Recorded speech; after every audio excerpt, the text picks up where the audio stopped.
And welcome back to another episode of Long Winded. Did you miss me?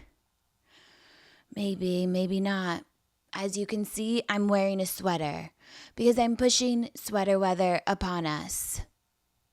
No, the weather is not conducive to a sweater, but I want to lay in bed all day. I want to take a nap while the foliage changes colors outside, huh? Ever thought of that? It sounds nice, huh? I want to sleep all day with the doors open and a crisp wind on my face. Let me be.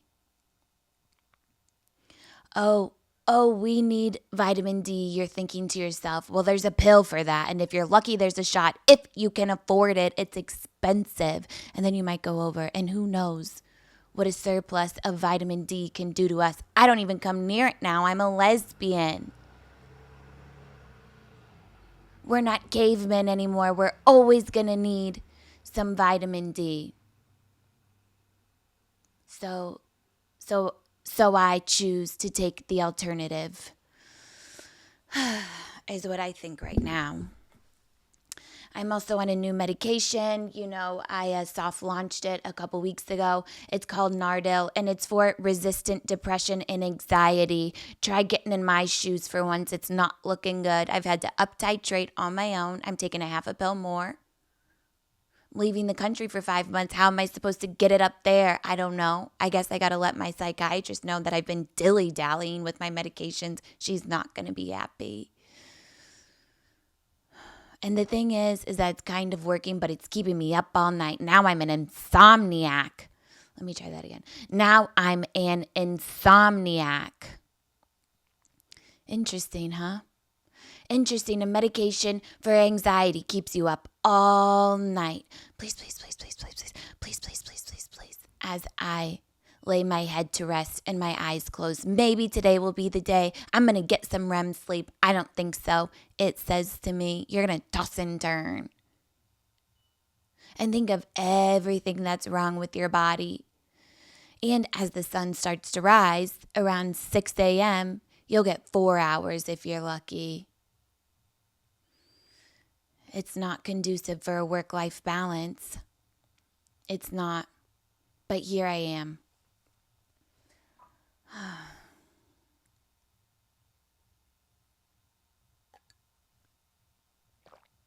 Let me take a sip of this to make my anxiety worse. Low acid coffee for my heartburn. You want to talk about my ailments? I've only gotten down to the torso. You don't want to know what's below the pelvis and what's going wrong there. Not much. Okay, hold on.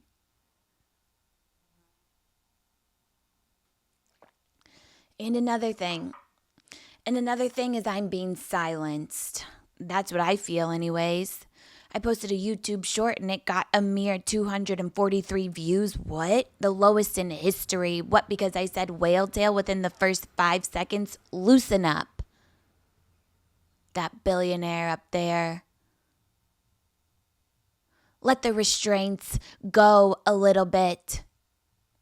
My TikTok is all but deleted and my Instagram is fine. Who would have thought that Mark Zuckerberg would have been the leader in this society of an online platform? It's all just words I'm saying anyway. They're just words. They mean nothing unless you put them together and you can decide for yourself. They're sounds of variable consonants and vowels that mean absolutely nothing unless you want them to. Let me free the internet. Let me free.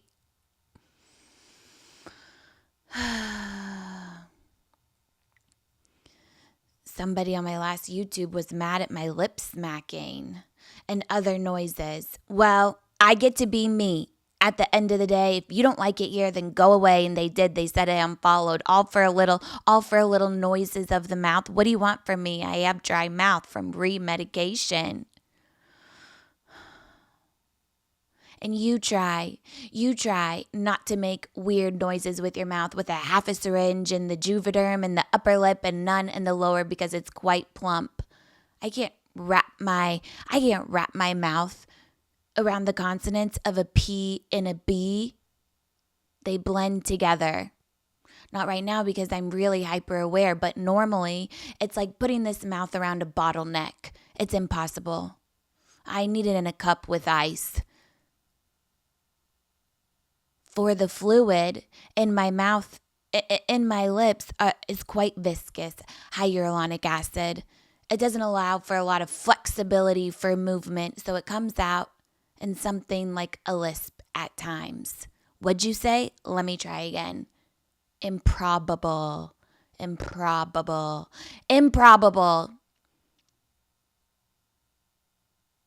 Is what it is to say the words correctly. So, and then people are like, why don't you drop the Jennifer Coolidge bit and be your authentic self? Well, you don't know me. You don't know what authenticity is like, even if it butted you on the head. You don't know what it's like, and you never will. Because you're not inside my brain. You think you know me. You do. You do, watching. You do, watching. But otherwise, you don't. And you don't get to. Because this is sacred. And it's reserved for people who want to get to know it. And I guess that's not you at the end of the day. And you know what? I don't care. And you know what? Leave me alone then. I like to be alone. I'm a loner. But I did go out on Saturday night.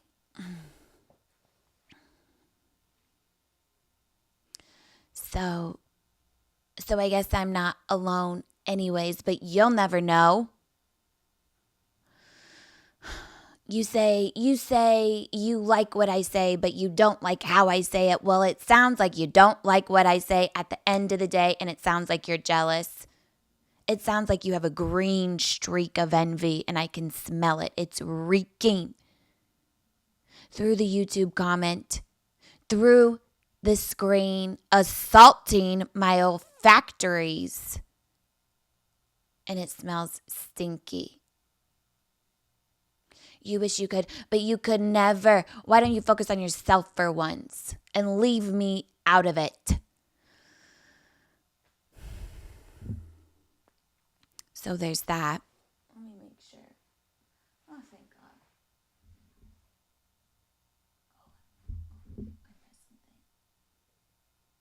something. Okay, we're going and we're moving. Let me re-up.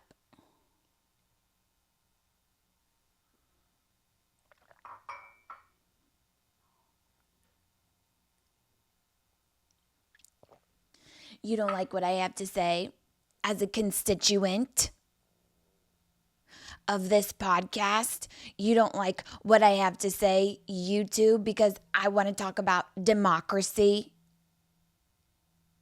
Because I want to talk about fiscockery, fascism, and a fasciotomy. The pulse is below 40. It's too late.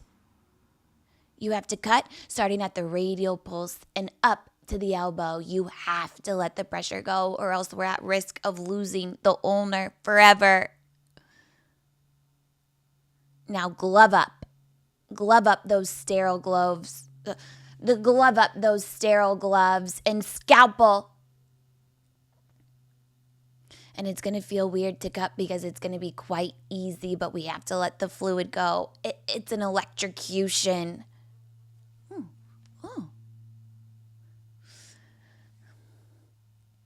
I've been watching the Pitt, obviously, and you know what? It's a genius concept because each episode is 1 hour of the day starting at 7 a.m. So here I am. I am moving through the 12-hour day with the medical personnel, with the multidisciplinary team. So I have to sit my ass right on this couch to get through one day of work. No, I cannot stop. I'm there. It's my duty to be with these patients. I must watch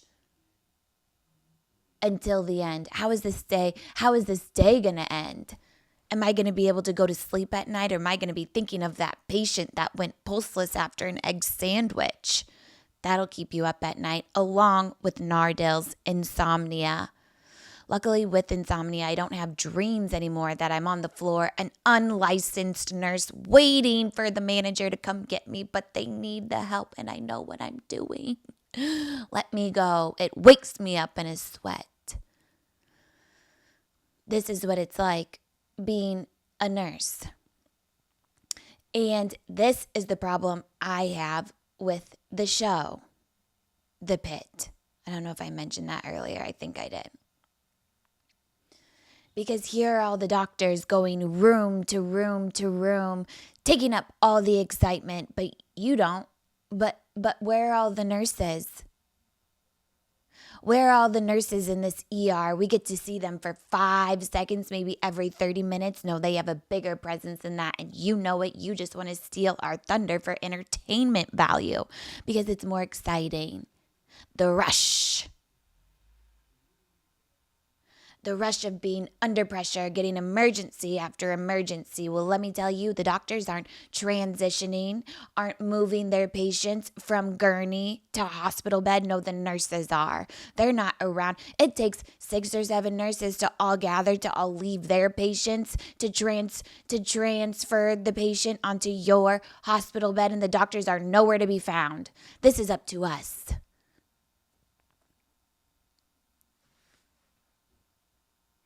As the nurse, I've never seen a doctor push any kind of medication. They don't know what they're doing. They don't know how to draw it up in a syringe and what the right dosage is and the right route and the right administration. This is up to the nurse. When you're pushing that calcium chloride really fast, mind you. Of course they're dead, but let's not make them any deader. The nurses are the ones finding the patients with no carotid pulse and immediately starting CPR. Lie the bed flat with the stomp of a foot to make the bed hard. Adequate for compressions. Now start in 1 and 2 and 3 and 4 to the beat of Staying Alive. Not the slow one, the quick one. Sweating, perspiring. A broken rib, the nurse says. Traumatizing. But in the pit, the doctors are the ones doing all of this. I don't think so. Where's our recognition as registered nurses? Not around there you don't, but in real life there are. You think you can check a GCS, a Glasgow Coma Scale, to see if your patient is awake and alert enough? They're down. No, the nurses. We're sternal rubbing and slapping them on the face. No, we actually don't do that, but we're shaking them around. Wake up, wake up, wake up. And checking the pupils and then reporting back to the doctors. The doctors aren't finding their patients like this. We're checking cognitive function every hour, maybe every 30 minutes, mind you, because a lot of times we cannot leave the room.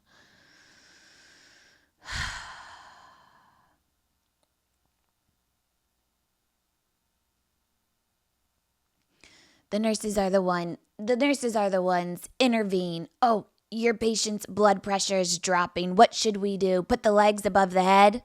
Recycle the cuff? Maybe give him a little extra fluid. You try every kind of intervention you can and go straight to the doctor. So you can list off what they're going to suggest to you. Check it off. No, I've already tried that, and that, and that. Now it's an emergency. We need norepinephrine to make the blood vessels a little tight so their blood pressure can perfuse the rest of the organs. I think it's time for dialysis. And insert a Foley catheter as to monitor the urine every hour because it's an early sign of organ failure. Yeah, the doctors, they write the orders and that we need them for, but we're the ones doing everything. And where are we in the pit? One charge nurse. She's quite good, if I may. And then what's the other nurse doing on the pit?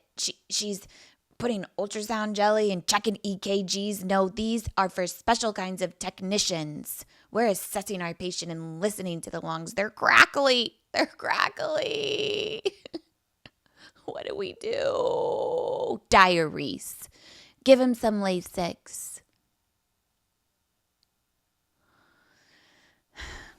There's EKG technicians. And yes, I want a woman. My titties are out. Look away, you pervert. And echocardiogram people who put the ultrasound on the chest. I don't know what I'm looking at. What, you think I can do everything? Which I probably can because nurses wear many hats. The doctors aren't going in and talking to the family about their advance directive. Maybe when it needs time for signing of the paperwork, but the nurse is initiating this conversation. Mima is at the end of her rope. She's 95 years old. I do not think it would be of benefit to her to make her suffer by putting a big tube on her larynx and restraining her to the bed and sedating her. She could wake up delirious. I don't know if you want her to be a full code. We initiate that conversation. Sit down next to the nice family. I'm sorry. Let the doctor know. And then the doctor goes in and wraps up the conversation. But I started it at a mere 22 years old. I was having these conversations.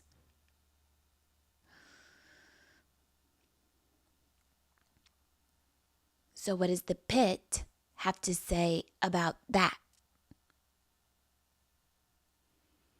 Not much, it seems. But we're running the show. And we're not. You can't have a stethoscope. You can't wear a stethoscope around your neck the whole time. It weighs you down. You got to keep it at the nurse's station.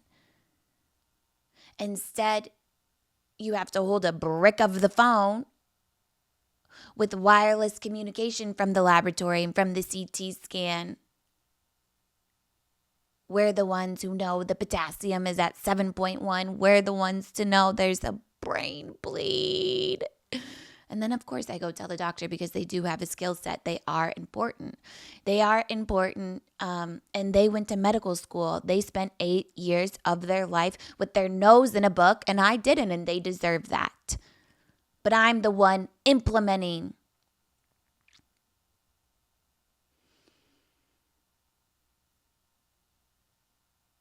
Every other room, every other minute, there's somebody unconscious, brain dead on the Pitt. Their brainstem, it's herniated. Okay, in the first 2 minutes, what kind of note did you get from HBO that said we needed a brain deader right away? Just like that. Just like that, it happens. And then we see, and then we see a young lady come in unresponsive, pulseless. They say pulseless means you're D-E-D, dead.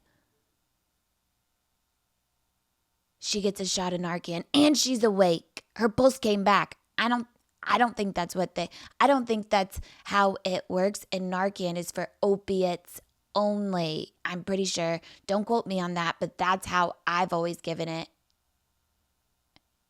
For too much fentanyl. Maybe you got into the oxys at home. It's okay. There's rehab centers for that. Now is not the time for guilt. Not for a half of a Xanax.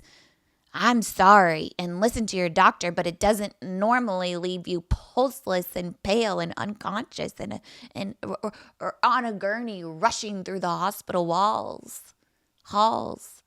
I mean, this just isn't how it goes.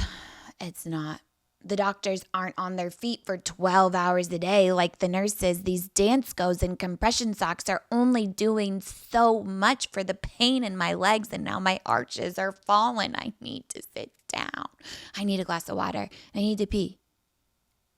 I haven't peed for the first 8 hours of my shift because there's no time to drink any water. Oh, great.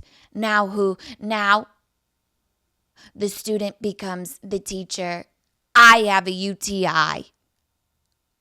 And I need Keflex of some kind because it's crawling up into my kidneys from dehydration.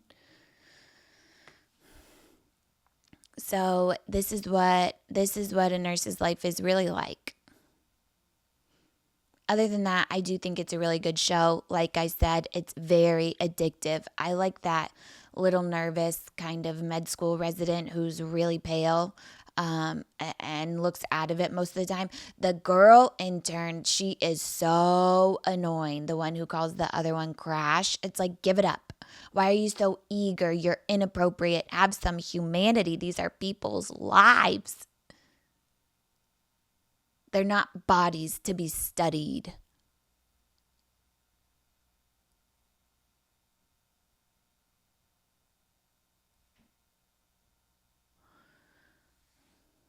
No, the patient doesn't need a cardiocentesis or a chest tube. They need more sedation and rest. Please, doctor. They know what's going on even though they're sedated. And you can talk to them. You talk to them nicely because they can hear.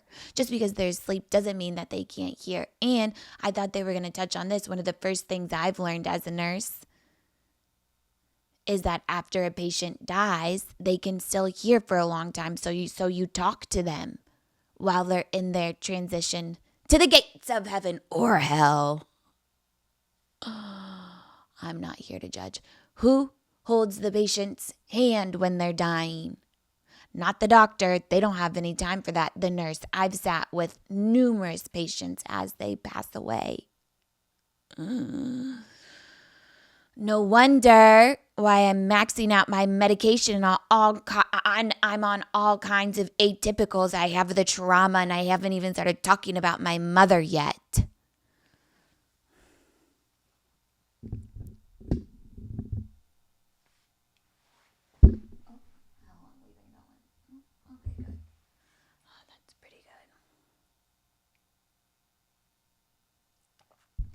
So anyways, how are you guys? I hope you're having a good Thursday. Oh, yeah. Same, honestly. It's going great, but it is Tuesday. I'll let you in on something. I record early, okay? I'm not recording the day before as to be conscientious of my editor's time, but I have been late time and time again, and to that I apologize.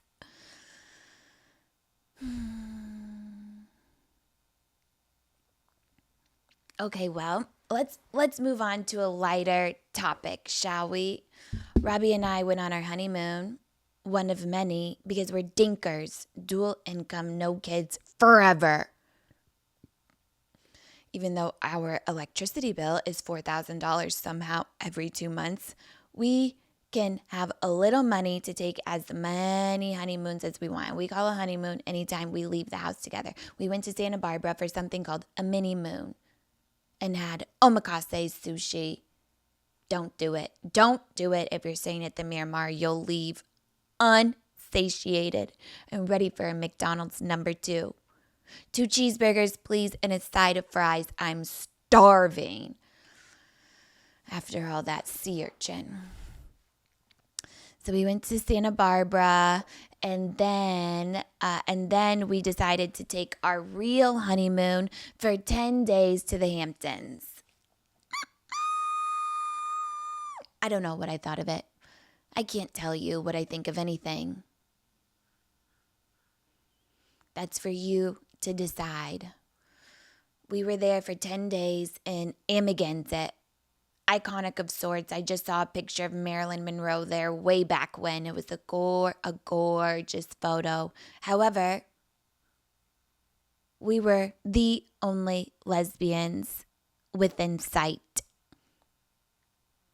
No clear homophobia, but maybe whispers behind my back. Actually, I don't know. I shouldn't say I shouldn't say that. I can't just go around calling people homophobic for no reason. Now can I? We went to a nice coffee shop. Every morning it was Italian. It was really great. An espresso straight to the dome. Maybe a little too much. You know, I had to get a half calf. But it was delicious going down with a butter croissant. So yeah, we were there for 10 days. We took a break mid-honeymoon to go to Fyre Island. We'll get into that. Don't worry.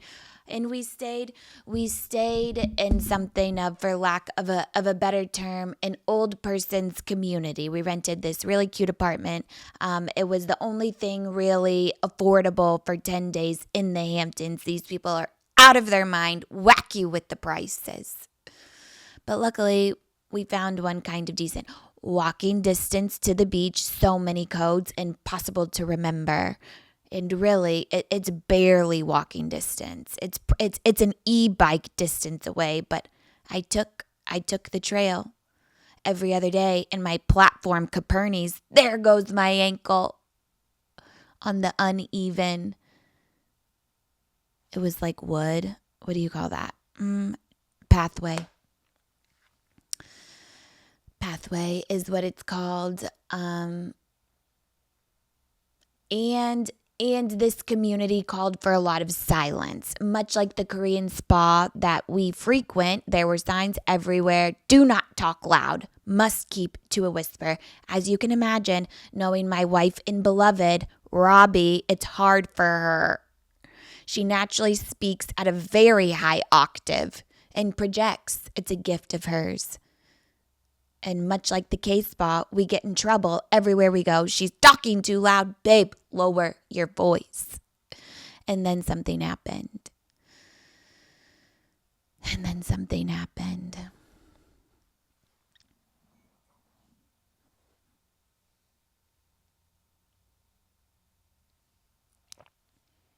There's a fly around here. I got to get my fly swatter. 1 second.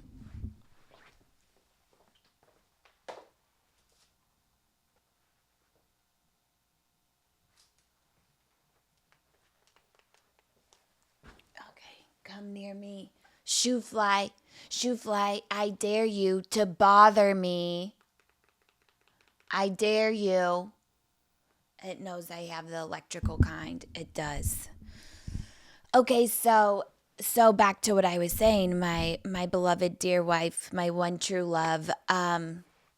Something happened. Something happened with the grass. This gorgeous lawn of a golf course you may have seen before. Only in a humid place with lots of space.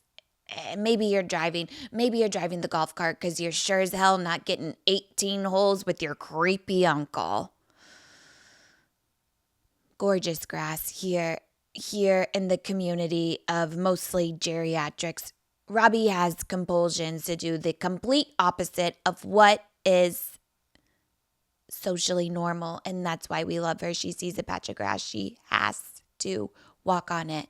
Babe, I say, babe, don't walk on the grass. You're just not supposed to walk on the grass. Here's a sidewalk, it's not that much faster. Just don't walk on the grass. Why would I not walk on the grass? It's beautiful. It's for walking. What are you supposed to do? She's an adult. I cannot attach to her isms. That's for her. And then a woman sees one fateful day when she's walking on the grass, the woman sees and a loud whispers, and she's not supposed to raise her voice. This woman, who I could only assume sits on the department of the HOA, the way she was monitoring the grass.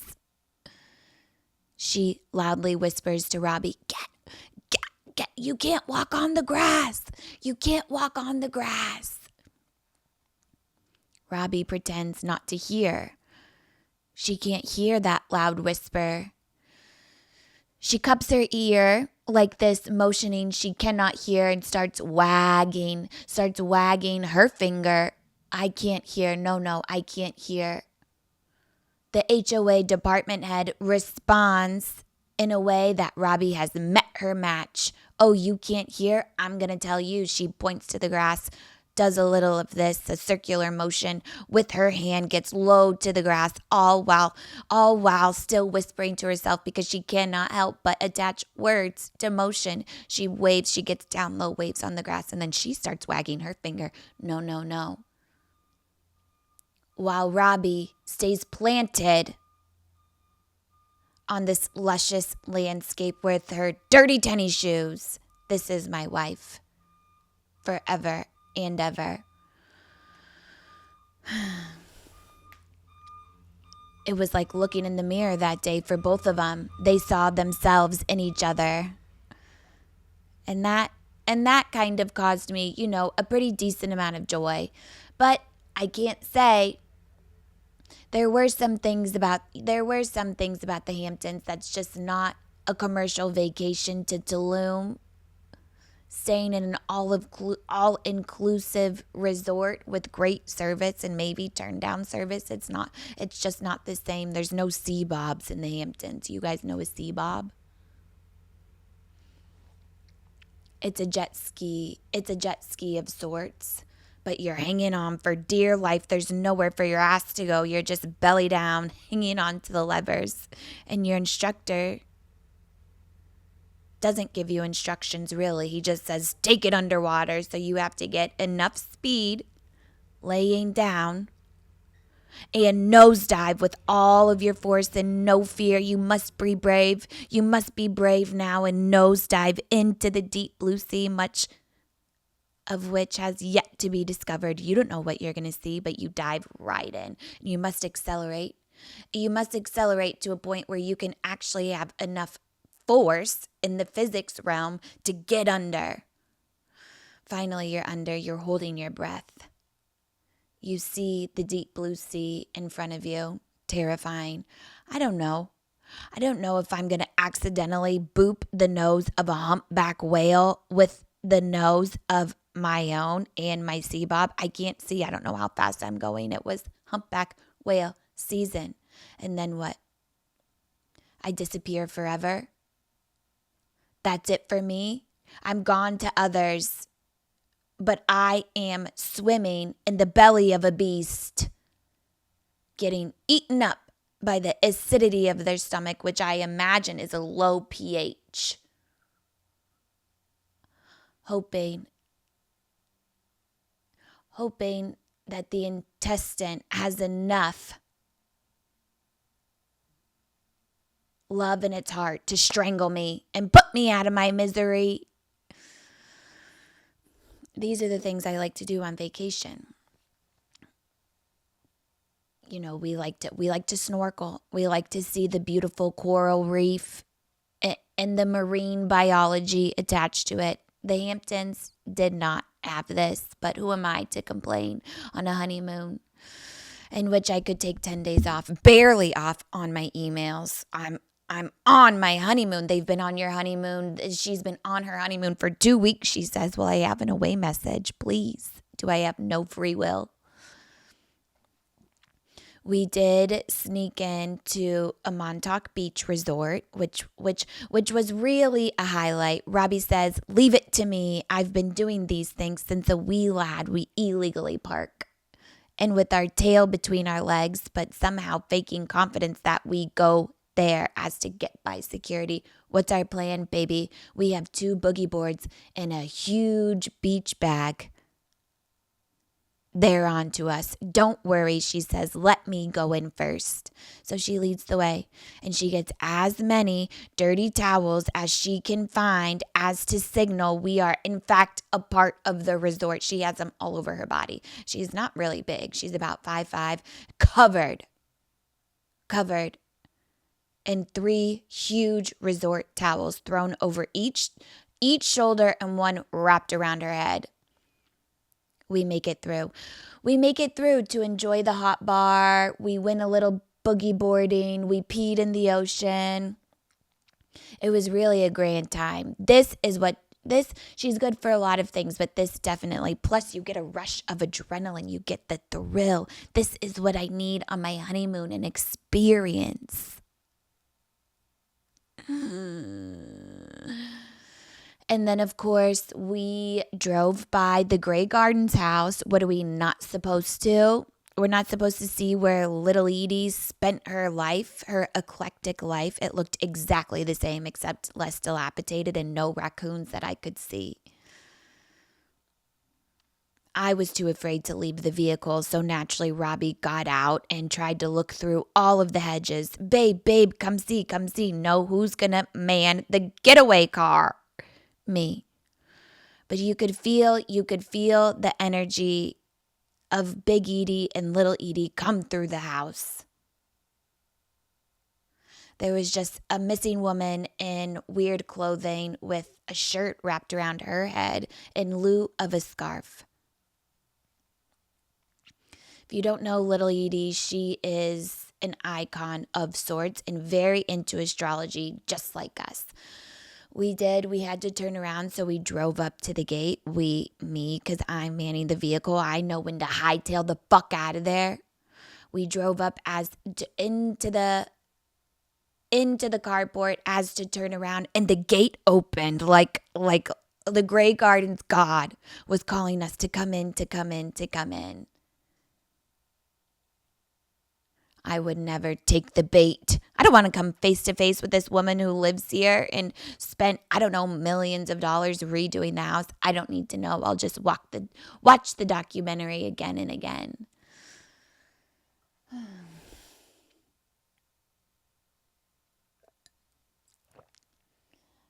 And then halfway, we went to Fyre Island, which is an interesting place. No offense to anybody who lives there, but you must not go. You must not go. It has an air of confusion. I see the fly.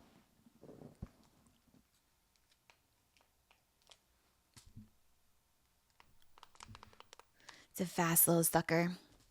My motor skills are decreased because I took my meds early today and I'm on no sleep. There's been a house alarming for the last 4 days now. I was outside with some friends last Saturday night. I said, "Do you hear that?" Mid-conversation, "Do you hear that?" A girl from Alabama said, and I'm supposed to trust her because she's from Alabama and she knows the wilderness. She said, "You're listening wrong. Those are crickets." So I spent the last 4 days thinking they were crickets. And then finally I called 311, an emergency. Please, someone's broken into this house and nobody cares and it's keeping me up at night. It could be contributing to my insomnia. Definitely my paranoia. Back to Fyre Island. Is that of an interesting place? You cannot travel. You can only travel by foot. There are no vehicles on the island. You must travel by sea. And something called a water taxi. This inconvenience was a huge risk to my ACL. You can imagine walking in and out of a slippery boat. I'm in my kitten heel Manolos. I just got them from Poshmark at a good deal. Am I supposed to take them off and put my bare feet on a moist surface and risk a plantar wart? No, instead I risk the ligament of my knee. Somehow they're still intact in this Fyre Island. So we had a slew of questions for our taxi driver as we were taking a taxi to somewhere called Cherry Grove. What happens? What happens when somebody gets sick and needs to go to the hospital? You take a ferry to the urgent care, huh? You have to buy a ticket, wait for 10 minutes, get in line, load into the ferry. I'd like the upper deck for the view and the breeze, all while you have a bout of emesis and hope not to shit your pants due to the norovirus. This is your answer for illness. Why somebody who has chest pain, severe chest pain, every 3 to 4 months, every time I take a deep breath, this can't be good for my health anxiety, this ferry ride to the urgent care. What am I supposed to do? It will only increase my hypochondria by day and keep me up by night. But I don't need a ferry ride to the urgent care to do that, do I?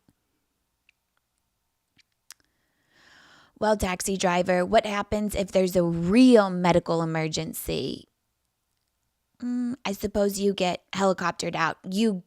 So I have to spend tens of thousands of dollars to live in a remote area and hope that I don't have some kind of a stroke? What is this place? We continue to ask the water taxi driver, well, if there's kids here, do they go to school? There's one elementary school, he continues to explain. And as we know, you cannot drive on land. So how do they get there? We say, oh, there's a special school bus with wheels that can drive on sand. What? What? There's no primary care physician, but there's a magic school bus that can drive on sand to go to your algebra class. I don't know if they teach that in elementary school, but you get what I'm saying. What is this place? How did it come to be? The gays. They might have gotten this one wrong. I really had high hopes as it was featured in an episode of Girls, which is the Holy Grail. It can get nothing wrong. But instead, it felt like a gay man's Disney World with the ghost of a gay man's past haunting different bars of the island. It wasn't all that bad. Honestly, we took the water taxi back. Luckily, Robby was watching that schedule like a hawk. Relax, baby. Have your light beer. We're watching these men dance to Katy Perry. We'll find a way back. Runs out to the water taxi. It's the last one, she screams and sneaks out her beer. And we run Manolos in hand as to protect, again, my MCL, ACL, and patella. And then we find ourselves at kind of like a fun, everybody was dancing. We find ourselves at a bar with amazing music. If I do say, do I like it or do I hate it? It's unclear. Who will ever know? But I liked it then. So we had a good honeymoon. We did that. We grilled. We went grocery shopping together. We went regular shopping. We had lazy mornings and early nights. And I just got to be held by my one true love and my hubby baby Robby wifey. Continues to be the best thing that ever happened to me. Yeah, sure, I'm on a mood stabilizer and MAOI, but she's the real antidepressant. We grilled with the old fogies. Sorry, but they were the ones blasting Bee Gees and what I could only assume was 50s rock and roll. We brought our speaker down to maybe play some Justin Bieber, the new album, some Audrey Hobart while we enjoy our shish kebabs, but instead we fell victim to the end of the year mixer for the bridge competition team. It wasn't so bad. Oh my God, these flies. Okay, you know what? I can't do it now, but afterwards, you better believe they're going to be stuck in the electrocution and they'll need a fasciotomy. Okay.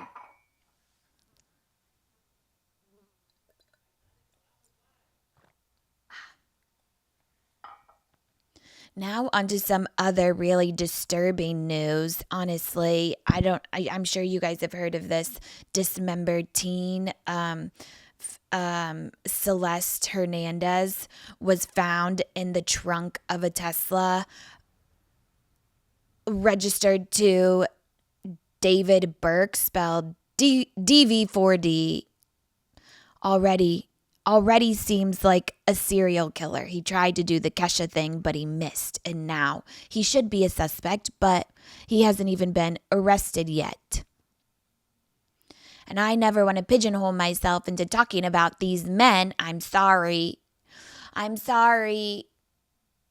not one thing. Sure, I'm a lesbian, but I'm also a person. Sure, I'm a misandrist, but I also can realize an exception to the rule, an evil exception to the already evil rule. David could be an outlier with what we know about this case.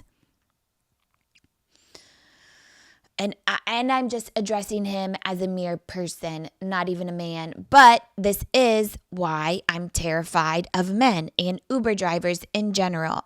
What am I supposed to say? Women have to fear for their life. I had a woman Uber driver the other day to the airport, and I could relax for once. And you know what? She reached for my suitcases to put them in the trunk.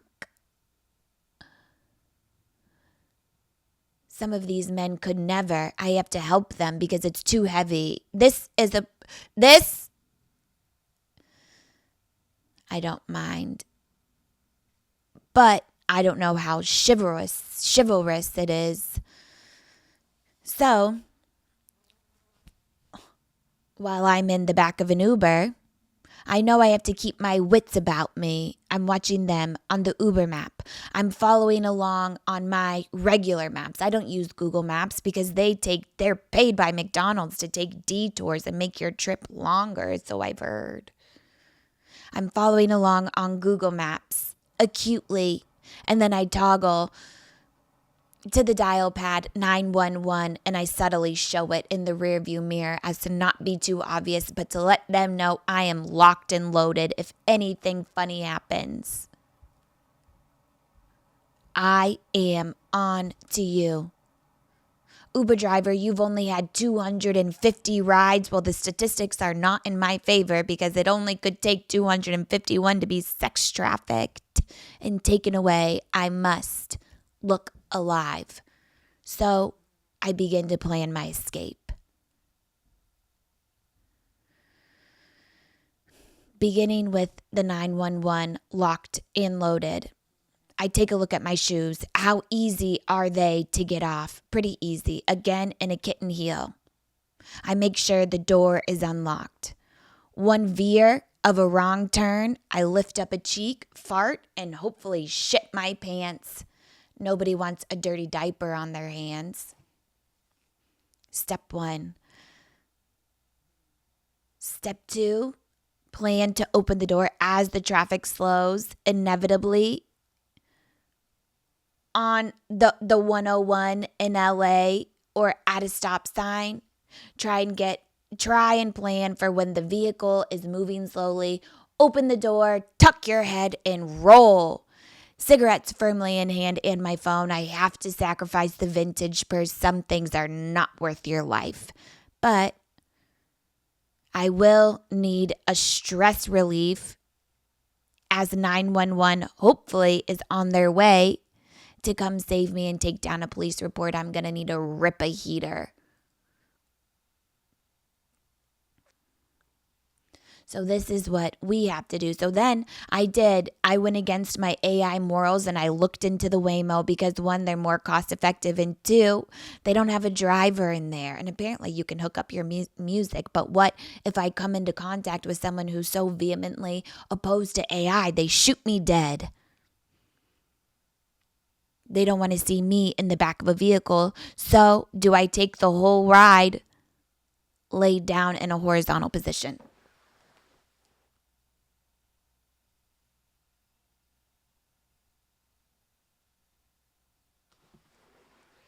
For those of you listening, I just acted it out. And you should be watching on YouTube. It's more fun like that. So these are our 2 options as women, or even people. Who's to say men can't be sex trafficked? I don't think they are normally, and these are the facts, and I'm not even talking shit. But I can understand that they fear for their safety too. I see a fly.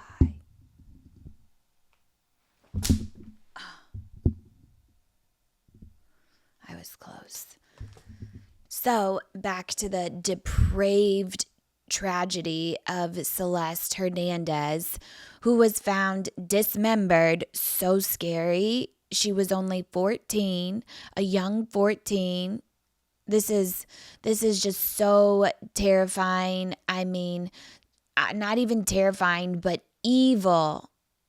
Like, taking apart the body after they're already dead. I mean, please leave her alone.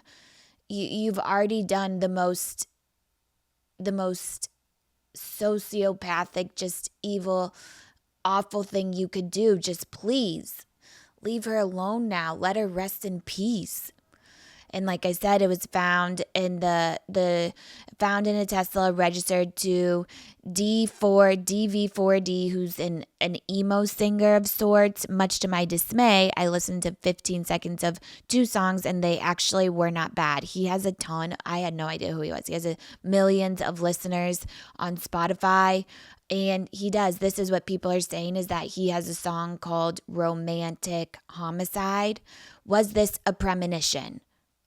I hate to be so small-minded as to take everything literally, but I have no choice. It's being forced upon me. He's singing about killing her and not even feel bad. Who is her?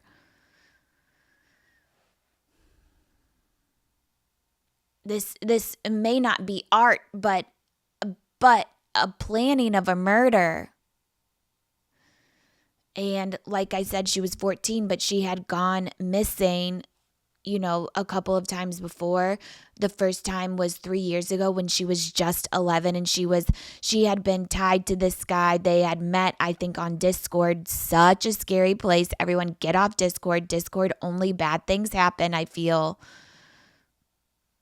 And then the Discord people put out a message like, we didn't know Celeste was underage or missing. Well, yeah, right. You're admitting guilt. Anyways, they had known ties to each other. So the first time she went missing at 11, why didn't we tip off the police? Go find this guy, first of all. And I don't know how, maybe he was 18 at this point. What is he doing with an 11-year-old? Are you sick and twisted? Yes. These are just alleged, in my opinion. Here we go. This is all I know. He hasn't even been arrested yet. I don't know what the fuck is going on, but it seems very complicated. Wow, the parents didn't know where she was missing was beyond me. This happened multiple times. Apparently, she had been seen right before she went missing for the last time, which was like a year. And they had proved this because a teacher had taken a photo of her right before, and he knew there were ties. This Dv4d guy. Why are you taking pictures with your students, you pervert? Sounds guilty to me. Again, if you knew there was ties, why didn't you send the police after her then? She's a minor. I don't know. Maybe he could have been arrested for kidnapping then. Get her the fuck out of there. And parents, lock her in her room, ground her with no technology, and maybe put an air tag on her. We have to keep this young girl safe. We failed her.